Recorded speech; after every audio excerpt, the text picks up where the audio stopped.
My position is that the black woman's disrespect and rebellion against the leadership and the authority of the black man is a direct cause of the breakdown in our black family structure. They did not tell us that all of that, being my own person and I'm independent, would lead to separation, loneliness, celibacy, and lesbianism. They didn't tell us that if you give up the man, you're going to take one of these things and it's worse and it will destroy your nation. They didn't give us that information. They made us think that it was some kind of glorified position to brag about the fact that I got my own job, my own credit card, my own car, so I don't need no man. I don't even know how we got that mixed up. Ain't none of that got nothing to do with being with no man. See, we have a lot of power. We are very strong women. I'm saying that we're using our strength in the wrong direction. We're using it to tear our man down, tear our nation down instead of building it up. Having an education and a job does not necessarily mean you have a successful life. I keep telling black women that to raise a child, they say, well, I provided with food, clothing, and shelter. That's not raising a child, that's maintaining one. To raise a child, you need a parental coalition of a man and a woman. We have sons who, by not having a father in the home, they don't know how to respect women. They take on the black female emotionalism. They're doubtful, they're indecisive, they can't make a decision. They don't know what to do about being a man because we can't teach them that. We don't have that knowledge. We have daughters who grow up in a home where they don't see any affection, where there's no man there. They go out into the world and try to mate. They don't have no idea how to be no woman to no man, how to function in a house with a man, because they haven't seen it. Most of our children, just like us, get all the information we have about how you be with a mate off television. You know, over 60% of our women are single, widowed, separated, or divorced. They don't have a man. We have not been under the control of the black man for over 500 years, so what do we have to get liberated from them from?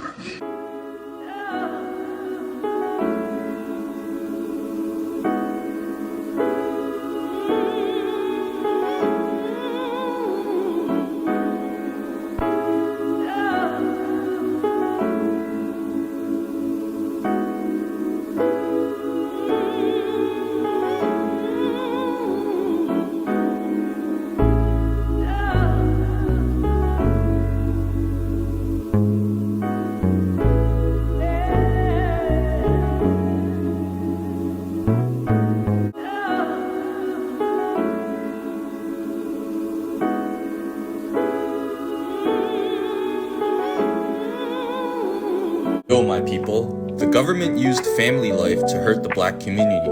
This is the core of systemic racism. People get along when they are healed, when they feel secure, when they can live as complete individuals. Community as a whole starts with one thing, and that is family life. Family is the foundation. When you are brought into this world, you learn from your mom and your dad.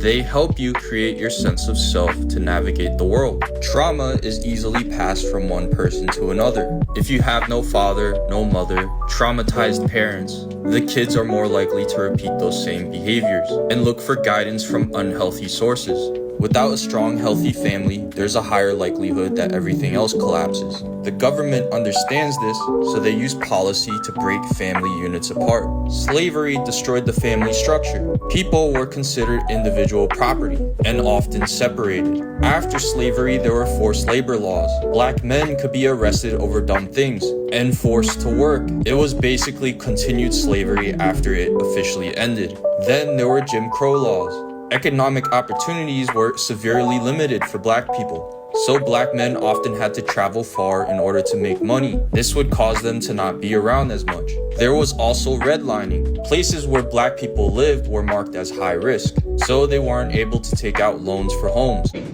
You're charging Negroes more than 20%? There's no way anyone can get out from under that. If your bank wasn't legally prohibited from lending to Negroes, you do the same. Within reason. 6%, fellas, huh? Let's get this done. The city will approve any new Southland Trust development in East Compton once all the original owners have sold. Not a given. Tell me my fucking business. Chicago, Baltimore, Lansing, Oakland, Seattle. Now that was foresight. Move just one black family into a decent white neighborhood, and the other homeowners will throw money at you faster than you can count it. Negroes aren't stupid. Given a choice, even they don't want to live among other Negroes. Nothing more American than people willingly paying double for something they can't afford in the first place. What happens once they realize they have been swindled? Well, you could always ask Miss Koister if you could borrow a sanitary napkin. If they make their mortgage payments, we win. If they default, we win. Oh, you pray they miss their nut, and then you put those houses right back on the market. At another markup. And by this time, it's an all-Negro neighborhood. An entire population of Negroes.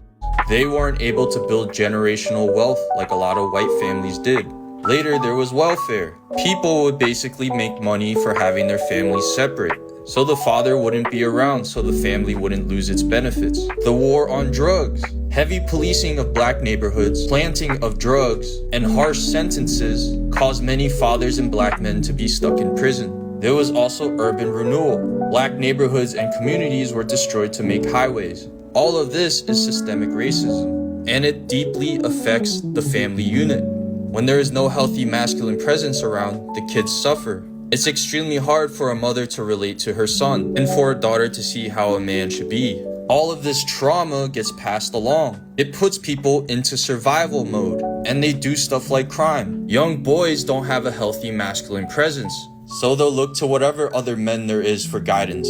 Trauma also makes people not want to listen. When they feel like society is against them, of course they won't want to listen to society. It's like playing a video game where some characters are way stronger than the rest. It feels unfair playing against them.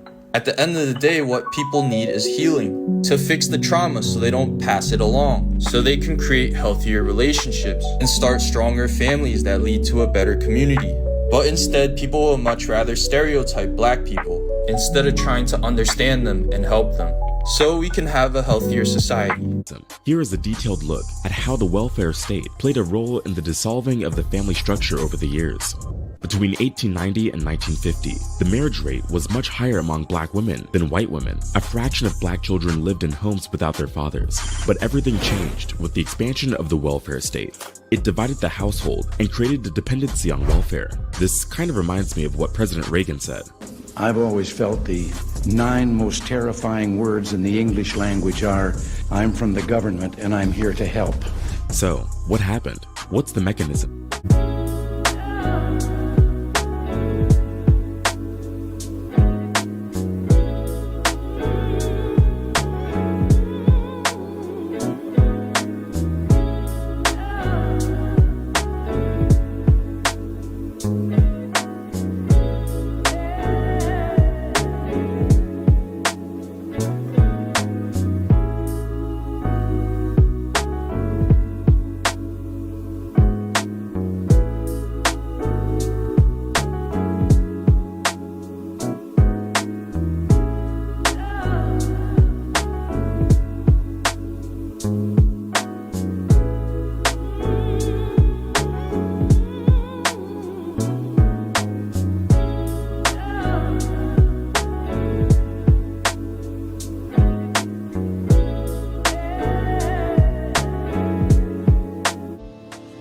You ready for this? No. You think this is one of the scariest things that you've ever had to do in your life? I can honestly say, yeah, it is. When we get to the bridge, it's going to be fucking scary. Yeah. We're going to be crossing the Crescent City Connection. Yeah, which the situation is everybody who's stuck on this side of the river without transportation is in the area that we're going to right now. And walking, desperate, without food or water. Haven't eaten in a few days, haven't drank in a few days. You know, so it's going to be a pretty desperate situation when we get there. And I can honestly say I have no qualms about shooting anybody. It's just that much lawlessness right now. They'll have no mercy for us. No, we have no fear. We will shoot first and I'll shoot first to ask questions later. Right. To shoot, to put them down. We didn't try to shoot to kill. Oh, okay. So you killed a number of them. How many did you kill roughly?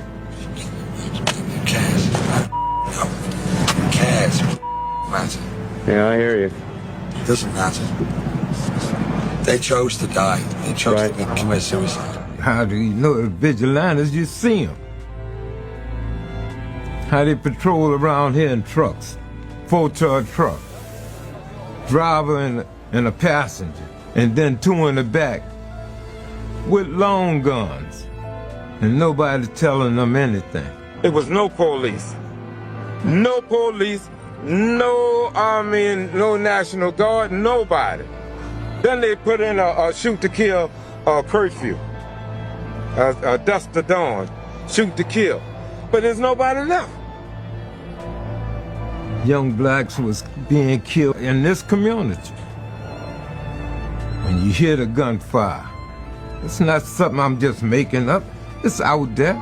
It was great. It was like pheasant season in South Dakota. If it moved, Get out. How are we going to get out? Look, we this high in water. We grab what we get. How long you been walking for? About at least 3 hours. They weren't going to go in those doggone neighborhoods. They weren't going to impact those neighborhoods. Those people were looking to escape, and they cut off the last available exit route. Look at my people. I got 2 grandchildren, a nephew, another nephew right there. We got trying to get the old folks out. If I stay up here, I'ma die. If I go that fucking way and they shoot me now, I'ma die. So I'ma die any fucking way. You gonna tax me anyway. But whatever it takes for me to get mine out here, I'm getting the fuck out here. You heard me?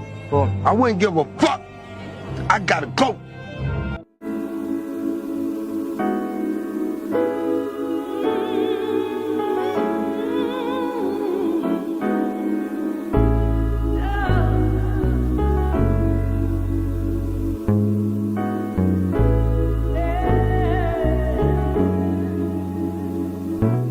Why are white people so intimidated and threatened by black men, despite their claims that black men are inferior to them and incapable of the most basic tasks?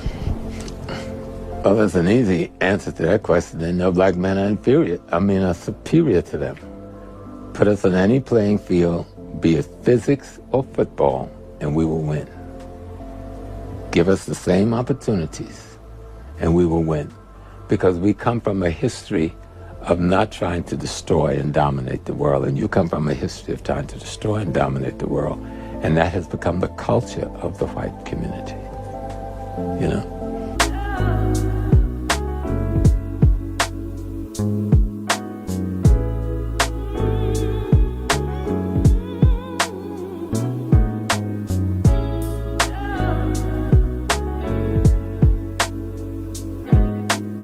So you go into your medicine, and your first open heart surgery as a black man, your first separating of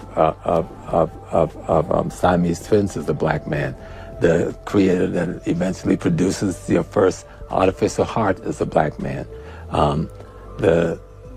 You can just go on and on. A black janitor at Johns Hancock, all right, teaches your best surgeon, the janitor, who never went to med school. Give me a break. You got a TV set because of a black man. You got a cell phone because of a black man. You got a touchstone because of a black woman. You got the video game because of a black man. You've got the internet because of a brother from Ghana, Nigeria or Ghana, I think the brother's from. You got when we send messages on the computer. You know, like I'm gonna text you, what do you call it? Email. You have the email because of a black Indian man. And it's just going, all of the technology that you're using was created for your corporations by African peoples. Yeah. All of it.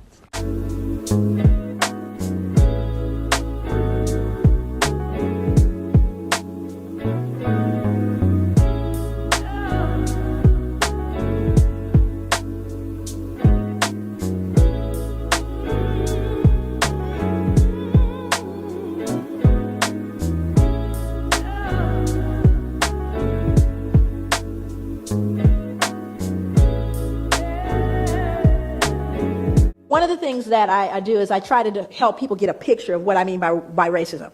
So tell me how it is. I'm going to, first category is white racism, then we'll deal with black racism. So white racism.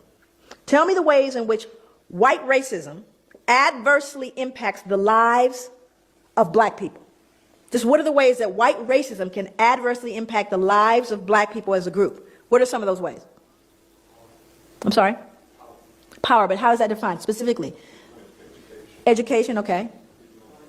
I'm sorry? Economically, employment. What else? Housing, what else? Policing. Why are we here today? Healthcare, okay. Now, we could actually kind of grow that list. Now we're going to move over to black racism. Tell me the ways in which black racism adversely impacts the lives of white people as an entire group. Thank you. The reason why you become silent, there's one that always comes up, and that's fear. White people are afraid of black people. They are afraid of us. And it's a very interesting thing because black people know it. We know white people are afraid, but you have to start getting into the psychology. What are you afraid of? Why are you afraid? But it's an interesting dynamic. Now, also you see the difference in what racism is, do you not? Racism implies you have not just prejudice, but the power to do something with that prejudice. Now, I don't like you, not only that, but I'm going to control whether you can get, you know, I may say I hate you. I hate white people. I hate them. It's not going to change you getting that, you know, loan when you go to the bank. You could go, I can hate you all the way to the bank. Not going to change. Do you see the difference? That whereas white racism says, not only do I not like you, but I'm going to change the impact of where you can live. I'm going to determine with that racism where your powers are. You following me? And I'm talking about as a group, not an individual, because people said, I remember when my uncle didn't. I'm not talking about your uncle. I'm talking about the whole group. I'm not talking about an incident. That's a difference.